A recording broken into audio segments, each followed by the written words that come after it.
Grabe itong aksidente na ito. Ito sa may Antipolo, sumulong sa may malapit sa Cloudland. Nung papalapit na kami dahil hindi nga namin halos makita dahil sa sobrang traffic ito. Nung medyo malapit-lapit na kami, saka namin nakita yung jeep pala. Itong jeep na ito ay biyaheng Antipolo to Cubao at mayroon pang badya. Hindi namin at hindi ko rin alam kung ilang tao ang sakay itong badya at itong sakay ng jeep dahil nung malapit na kami mismo sa jeep ay wala na siyang katao-tao pero mayroong ambulansya na nakaabang. Ibig sabihin, ito ay maga pa lang siguro ito nangyari, mga alas 6, alas 11 kasi dumaan kami mga quarter to 12.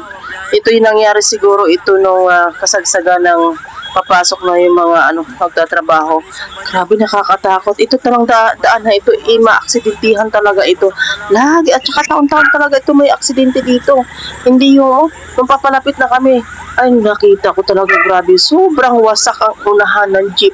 At lalo na mismo yung badya. Naku, nakakawa. Condolence po sa at sana naman may nailigtas at wala man lang nangyari.